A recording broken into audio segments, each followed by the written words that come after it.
If the Iranian regime were to truly collapse, what would happen next? To address this, we must first discuss a rather intriguing phenomenon. Whenever large-scale protests erupt within Iran, Western mainstream media seem to coordinate effortlessly, flooding coverage with narratives about government corruption, public suffering, and the formidable strength of opposition forces, as if regime change were imminent by tomorrow. Yet, in reality, much ado about nothing. Ultimately, these stories often lead nowhere. Let me state clearly, whether the Iranian regime is good or bad is entirely a matter for the Iranian people themselves. It is not for an outsider like me to dictate. However, I firmly oppose one thing: external powers engineering regime change, especially interventions cloaked under banners of bringing freedom and democracy. History has long proven that such operations typically leave ordinary citizens worse off than before. Today, let us focus on a hypothetical scenario. Emphasis on hypothetical. What would the world look like if the Iranian regime actually collapsed? If you carefully read recent analyses from Western mainstream media, you will discover a remarkably consistent, even somewhat obsessive, logical chain. Once the current Iranian regime falls, China will bear the heaviest consequences. Consider Reuters articles fixated on China's oil imports from Iran. The Wall Street Journal runs even more direct headlines: if Iranian oil exports are cut off, China will pay the price. Strangely, however, they barely analyze how significant Iranian oil truly is to the global market. Remember, Iran exports just over 1 million barrels of crude oil daily, accounting for less than 2% of global demand. In the grand international chessboard, this volume is hardly replaceable. What they repeatedly emphasize instead is precisely who receives Iranian oil. Within the Western narrative, nearly all of Iran's oil currently goes to China. Unofficial data indicate that over 80%, even approaching 90%, of Iranian crude ultimately enters the Chinese market, primarily processed by private refineries in regions such as Shandong. Immediately afterward, media outlets reiterably add, Iran sells cheap oil to China. Due to US sanctions, Iranian crude has long been sold below international market prices. These Chinese refineries rely precisely on this price differential to sustain their already razor-thin profit margins. But exactly how cheap is it? According to their account, roughly $4 minus per barrel cheaper. With current international oil prices around 60 on a per barrel, even during relatively calm periods, daily price fluctuations can easily exceed $4. Yet, this mere $4 difference becomes the centerpiece of extensive commentary. The Wall Street Journal even quotes officials from the Iran Chamber of Commerce labeling this arrangement a colonial trap, arguing that settlement in renminbi deepens dependence on China. Wait a moment. We see $4 minus per barrel on oil purchases, and suddenly that constitutes colonialism? Then, what do you call the United States leveraging its hegemony to sanction Iran, restricting an entire nation's oil exports? Such blatant double standards are truly astonishing. Regardless, Western media have constructed a seemingly airtight logical loop. Iran sells almost all its oil at discounted prices to China, while China remains highly dependent on external oil imports. Therefore, should Iran's exports be disrupted due to coup or war, China would suffer most severely, not only losing supply, but also forfeiting long-term, low-price advantages, forcing a return to purchasing expensive oil under the dollar system. Does this sound reasonable? But is reality truly as straightforward as they imagine? We must dissect the blind spots underlying this logic. First, the global oil market is an elastic system, not a static closed one. Western media focus exclusively on the high proportion of Iranian exports destined for China, concluding that China wouldn't incur the greatest losses. Yet they overlook a fundamental fact. If China's supply were cut off, it would necessarily re-enter the global spot market, directly driving up worldwide oil prices. Should circumstances deteriorate to the point where the Strait of Hormuz becomes blocked, experts predict global oil prices could surpass $200 per barrel, pushing global inflation rates between 4% and 6%. At that juncture,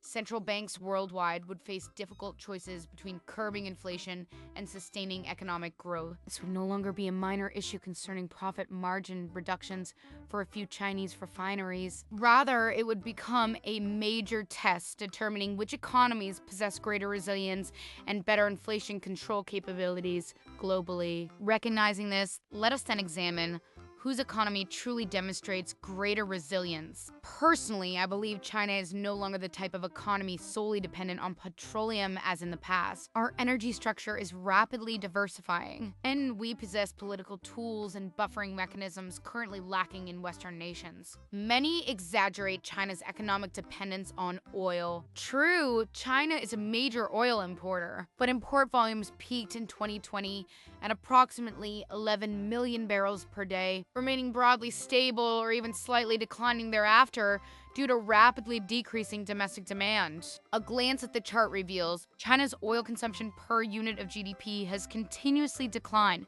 from 13.57 tons in 2007 to 6.7 tons in 2018. These figures predate even the vigorous push toward new energy transitions. Currently, new energy vehicles count for over 50% of new car sales, while the proportion of renewable energy and electricity generation continues rising. In the first 3 quarters of 2025 alone, newly installed renewable energy capacity nationwide reached 310 million kilowatts, with full-year expectations exceeding 400 million kilowatts, representing over 90% of the global total. Which other country could respond so swiftly to an oil crisis through new energy sources? As electrification accelerates, crude oil's dominant position within China's energy and economic structures is gradually diminishing. Increasingly, we export refined petroleum products rather than merely importing crude oil to satisfy consumption. Much of recent imports actually serve strategic reserve purposes, stockpiling additional supplies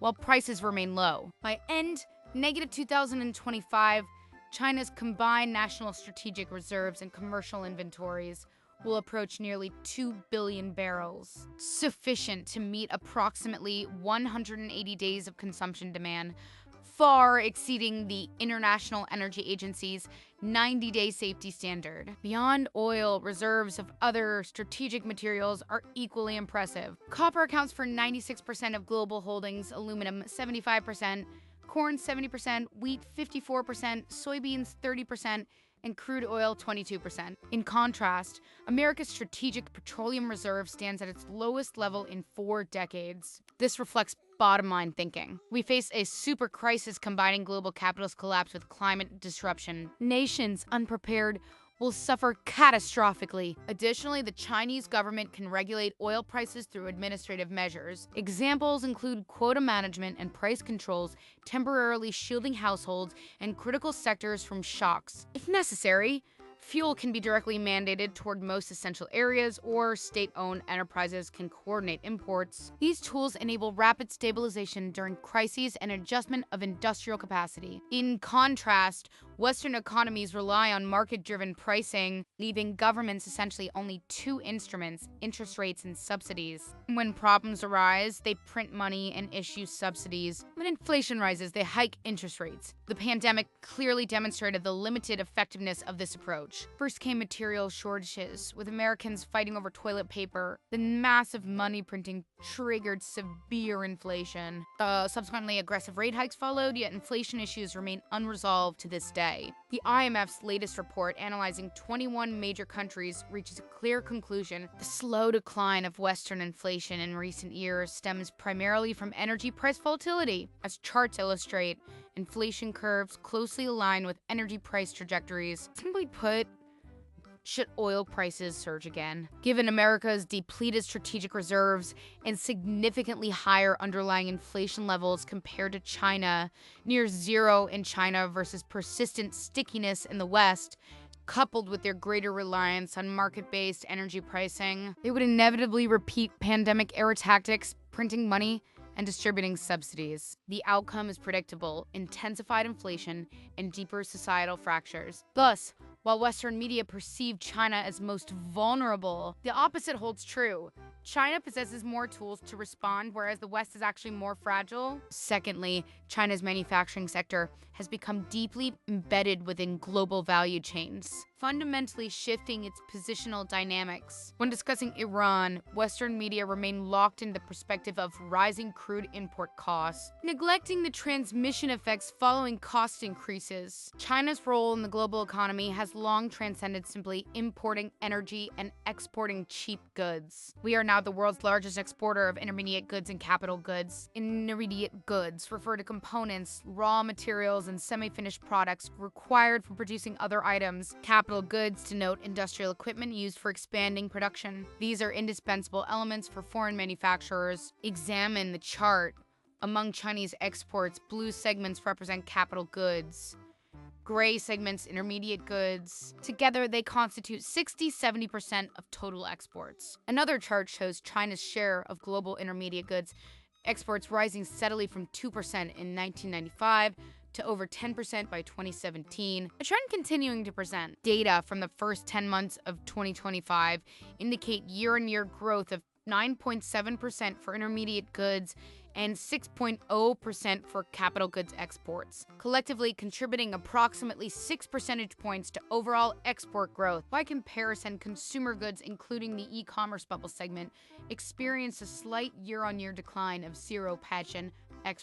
China's export advantage and resilience lie not in simple low energy costs, but in its profoundly restructured position within global industrial chains. Should rising crude prices increase Chinese manufacturing costs, these costs would not be fully absorbed internally. A significant portion would transmit back to European and American manufacturing and consumer endpoints via increased intermediate goods prices. In other words, the United States, as the ultimate consumer nation, might face dual shocks. The first from rising oil prices themselves, the second from cascading effects triggered by increased prices of Chinese supplied goods. China, meanwhile, would experience only 1 or perhaps 1.5 rounds of impact. Therefore, should Iran indeed undergo a coup or export disruption causing energy volatility, the likely outcome would not involve China bearing all costs alone to restore global equilibrium. Instead, leveraging its industrial chain positioning, China could transfer part of these burdens onto the United States. Thirdly, for the United States, there exists an even deeper, more lethal consequence. Further erosion of the dollar system, the third round of shock. If the Iran issue is once again addressed through sanctions, financial blockades, or even military threats, the signal sent globally would be singular. Energy, trade, and finance remain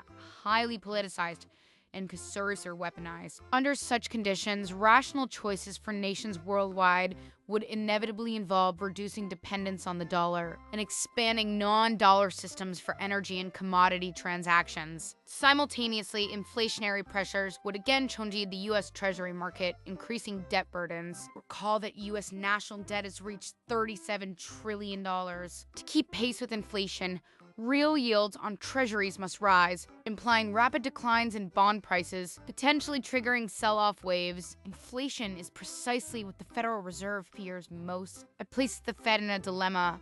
On one hand, raising interest rates could curb inflation driven by oil prices, but might exacerbate bond market declines or even trigger comprehensive collapse. On the other hand, opting against rate hikes and instead employing quantitative easing or yield curve control would invite accusations of monetizing inflation, leading markets to lose confidence in the dollar. Whichever path chosen, each step progressively undermines the safe haven status of U.S. Treasuries. In contrast, China's financial markets feature sovereign debt predominantly held domestically, minimally influenced by foreign capital, and without reliance on cheap capital markets to offset deficits. This represents a unique institutional advantage for China, avoiding such dilemmas entirely. In summary, should matters escalate to the worst-case scenario, Iranian political instability, outbreak of turmoil, or even triggering a global oil crisis, this crisis would certainly not remain confined to oil itself. Its cascading impacts across global industrial chains,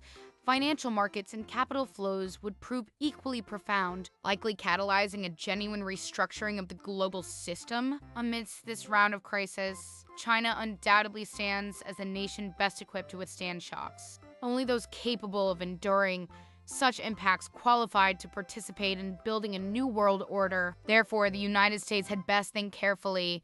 The outcomes you desire may not prove as favorable as imagined. War cannot solve your problems,